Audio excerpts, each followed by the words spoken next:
I'd like to introduce our next speaker. Kevin Osburn is going to do a presentation called Ball Nurses, Sunken Garden, and Convalescent Park, Historic Landscape Preservation on a Transforming Urban University Campus. And Kevin, you brought your own equipment? Absolutely. Well, good morning. Well, thank you for inviting me here. As you mentioned, my name is Kevin Osburn. I'm a partner at Rundell Ernstberger Associates. We're a landscape architecture, urban design, and planning firm here in Indianapolis. I'm curious, how many of you are from Indianapolis? So a handful, okay. So some of you might be familiar with this project. So it's exciting for me to talk to you if you're not. So this project has a long name, Ball Nurses, Sunken Garden, and Convalescent Park. We typically refer to it as Ball Gardens for short, but it exists on the campus of Indiana University here in Indianapolis. It is a historic landscape that was designed by Percival Gallagher, who was a principal landscape architect of the Olmsted Brothers. So this landscape was designed between 1929 and 1934. So it's nearly 100 years old. Both the gardens and the park are an extant portion of a campus master plan prepared by the Olmsted Brothers for the Indiana University Medical Center campus in February 1930. So that's the beginning of what is now IU Health here in Indianapolis, one of the state's largest health and hospital systems. The overall design composition for this space is and I'll talk about these as I go through the presentation, is organized on a main north-south axis. It's comprised of the formal Nurses Sunken Garden, the informal Pastoral Convalescent Park, and the elliptical turf panel or forecourt for the Rotary Convalescent Hospital. So what's important about this landscape, it is the only extant example of an Olmsted Brothers landscape designed for therapeutic and healing purposes in an urban medical campus setting. A lot of qualifiers on that, but it is the only one. It was listed in the National Register of Historic Places in 1996. I'm going to try to talk through really 5 different eras of the gardens and park, beginning with pre-Olmsted Brothers involvement. And I want to thank Jordan Ryan, she's over there in the corner, for helping with a lot of this research and providing a lot of the content here.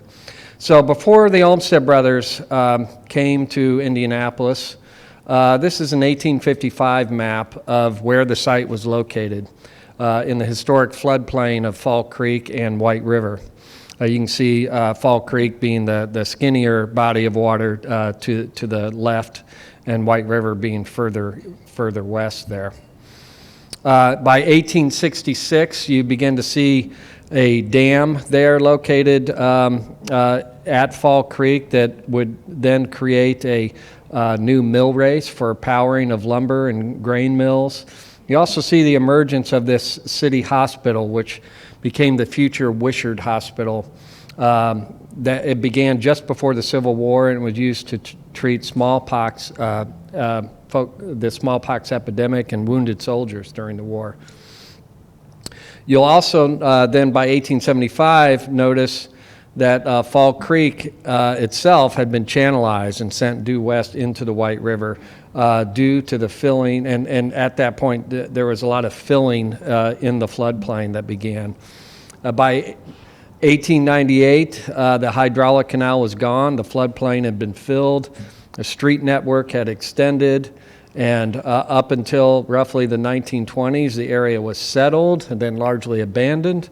Following the Great Flood of 1913, the Works Progress Administration built levees along the White River and filled in this former floodplain completely. I think this is a great photograph. I think, Jordan, you found this one too. There were attempts at farming on all this filled floodplain. And so these maps and these photographs really tell an important story of floodplain filling, unstable soils, attempts at settlement. All of these play a role in the later life of the gardens and park. 1921 was the first mention of a hospital campus in the Indianapolis Star by the Indianapolis Park Board of Park Commissioners and Riley Memorial Association. So that was the Riley Hospital. They announced the acquirement of land for the hospital and a convalescent park. They actually use that term in this article. That would serve the three hospitals in the area: Riley, Long, and the City Hospital. By 1924, a further evolution of this idea is outlined in a plan proposed by landscape architect Lawrence Sheridan for a grand 100-acre city park to serve as a convalescent park for these three hospitals. And then in 1927, a plan is announced for the construction of a home for the nurses of the Riley Memorial Hospital. This was made possible by a $500,000 gift from George and Frank Ball of Muncie, Indiana. Yeah, so there's a connection there. The residence hall was completed in 1928, followed by the Rotary Convalescent Home in 1931. So it was around this time that the Olmsted Brothers arrived on campus. At that time, the Riley Memorial Association president was Hugh Landon, and you may remember him from a presentation yesterday. He was the owner of the Oldfields estate. And my colleague Dan Liggett, I think, spoke to you about Oldfields, which is now rebranded as Newfields. But Hugh Landon wrote to Percival Gallagher of the Olmsted Brothers in 1929 describing a project that would involve the design of a convalescent park for children. Gallagher had previously worked with Landon on the design of his estate at Oldfields. So Gallagher's design for the garden and park at the Indiana University Medical Center is really the work of a master landscape architect at the prime of his career. At the time the project was implemented, the Olmsted Brothers their firm was really at its zenith. Between 1857 and 1950, over that 100-year period, the firm produced plans for more than 5,800 projects in every state in the nation and 7 foreign countries. So a few of those projects were here in Indianapolis.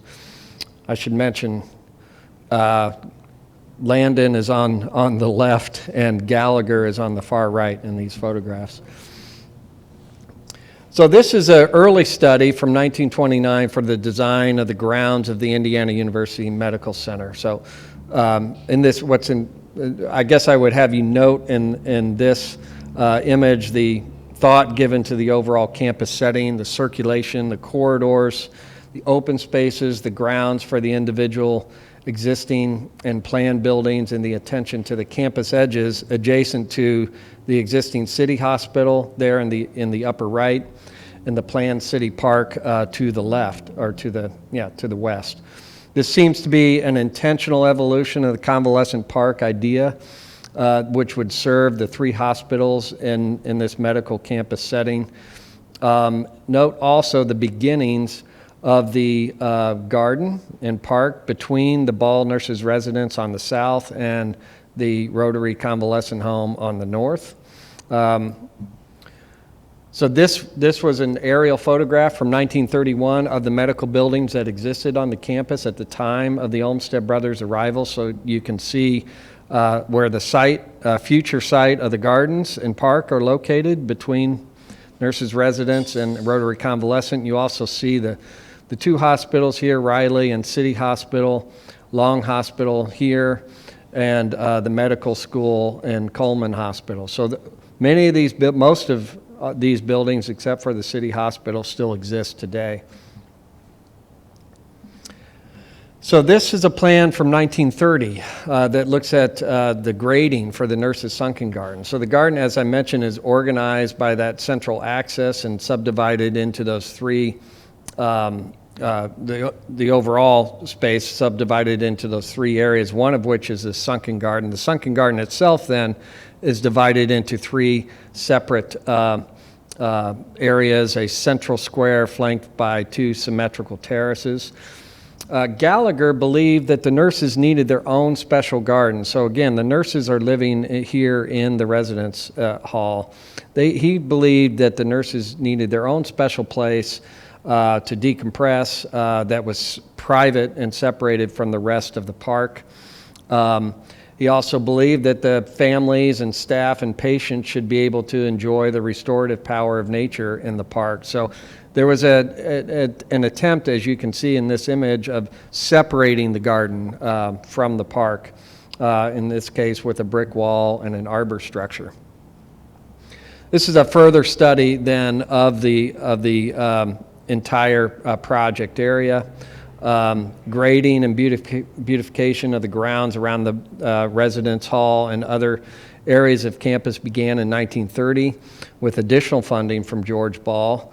Extensive improvements to the campus grounds were made between 34 and 37, including filling and grading and planting of trees and shrubs. So things to note on this plan: the pergola at the south end of the park, separating the park from the garden, the figure 8 serpentine path that forms 2 separate play lawns in the park, this elliptical garden at Rotary Forecourt with a central focus point, the arrangement of play features including separate boys and girls playgrounds. That's kind of interesting to think about that. We wouldn't do that today, obviously.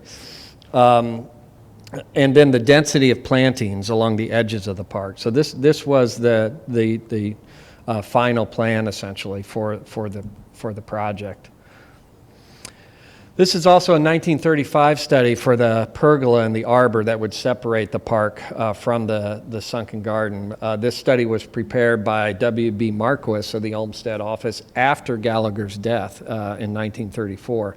It's based on earlier studies that Gallagher had prepared and featured end arbor houses of brick and stone with slate roofs, a pergola with low brick wall and brick columns on the park side, an oak wood arbor with columns facing the garden, flat and flagstone pavement within. So we know from correspondence, historic correspondence, that Gallagher considered the pergola a key element in the design. We also know from the correspondence that although Landon and others liked the pergola design, the pergola was ultimately not built due to a lack of funds.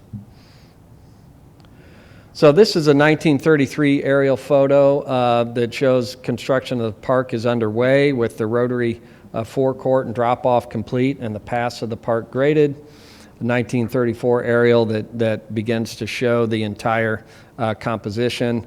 Note the symmetry of the entire composition, the density of plantings along the eastern edge. Absent are the pergola and the play features. But also present is the stone pavement floor of the pergola just to the north side of the gardens. So these are a series of photos from the Olmsted Brothers office from their 1934 site visit.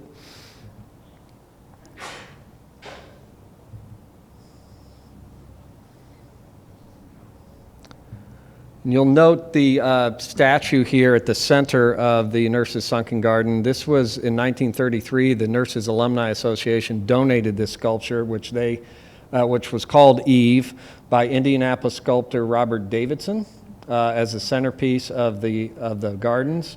The sculpture was made while the artist studied in Germany and was featured in the Indiana building at the Chicago World's Fair of 1933. She was beloved by the nursing students and nicknamed Flo after Florence Nightingale. So this next era really was kind of the peak era of the gardens and parks. So they were used as the designers had intended. Annual graduation pictures demonstrate that the nurses used the garden as a stage for ceremonies. Annual May Day kite flying contests for Riley children were held in the park. Gatherings on the lawn were held for sick children and nurses. And as some of you may remember, Roy Rogers and Trigger, they even made an appearance here. So that really was the the peak era. But then we entered an era in the late 1950s, early 1960s of decline. So this is an aerial photograph that really shows the fact that there weren't, by the end of the 60s, there really weren't many pieces of this landscape left intact.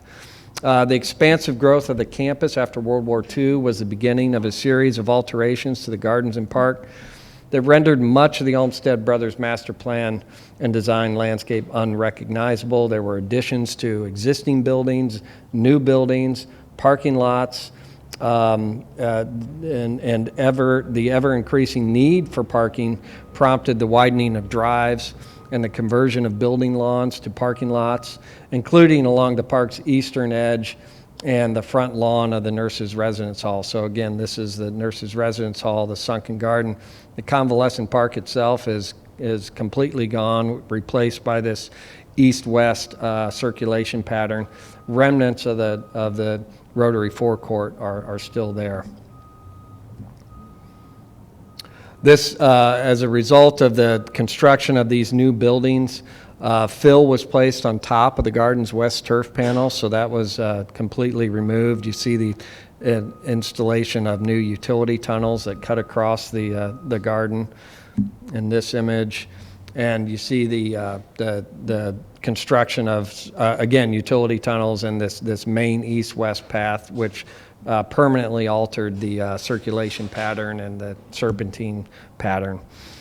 So these are some photos from the 1990s, which is about the time our firm got involved, that sort of show the gardens in a ruined state and the condition of the gardens when we became involved in the project. You can see the settlement that has occurred in these brick paths, again, largely because of that filling that we talked about earlier, the unstable soils. And basically it was in a state of ruin by the time we became involved. So now we enter a period of renewal. In the 1990s, after the continued growth of the campus really sacrificed the integrity of the space, there was a series of redevelopment proposals proposed for this precious piece of green space on IU's campus, including a parking garage that threatened the permanent removal of the space itself. Fortunately, the project was placed on the National Register of Historic Places.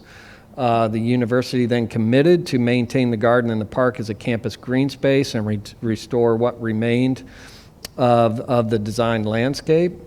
That's when we became involved, shortly after the placement on the National Register. We were commissioned to prepare a master plan for the rehabilitation of the space. We worked with the sole surviving member of the Olmsted Brothers office at that time. His name was Artemis Richardson, and his familiarity and knowledge of the firm's work and their archives was essential to informing the work of the master plan. These two images show a side-by-side comparison of the condition of the historic intent on the left, and then the master plan that was prepared in 1998. You can still see the presence of the Union building on the left-hand side of the Convalescent Park, which really drove a lot of the decisions that were made at the time this master plan was completed. One of the first things we did at that time was to remove Eve from her pedestal and have her restored by the conservation team at the IMA. She then was placed inside an office at, I believe, at Indiana University for a number of years, but protected from further decay. Then fortune really came about with in 2010 with an updated master plan that we prepared. The Union building was demolished in 2010 to make way for construction of the new city hospital, which is now called Eskenazi Hospital, as a replacement for the former Wishart Hospital. And this created an opportunity for the full restoration of the park and the garden. And so this is an updated master plan. Then we went about creating the detailed construction drawings for the restoration, which included significant stabilization of the underlying soils and structural foundations. We actually designed the pergola based off the Olmsted Brothers drawings. And this is a photograph of the restored landscape today. You see Eskenazi Hospital there on the left. You see the Riley Hospital there on the right. We're looking north towards the Rotary Hospital.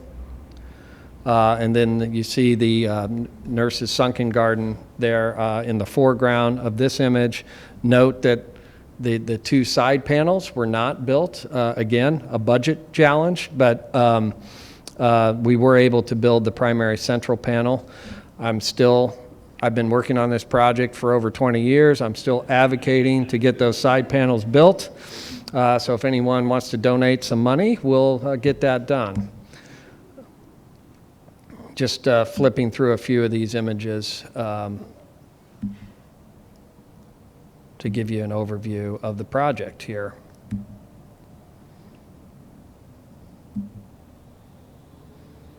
It's an interesting, if you go there today, it's an interesting juxtaposition of the very modern hospital complexes that completely surround this site with the very historic and pastoral landscape that exists. But what's great is the bones of this landscape are still there. The primary north-south axis between the Rotary Hospital and the nurses' residence hall is still there. They're still used for those purposes.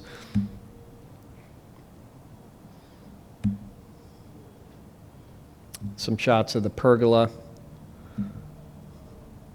and the central fountain with the restored Eve statue. So I wanted to end on this slide. This is a photograph of the nurses' school alumni from roughly the 1950s through the 1960s, sitting with the IU president and the IUPUI chancellor at the rededication of the nurses' sunken garden in Convalescent Park. Without this committed group of alumni, this effort would not have happened. They were the ones that all throughout these 20 plus years have consistently advocated for the restoration of the space, fought for its preservation, and we owe a great deal of gratitude to this group. So, thank you.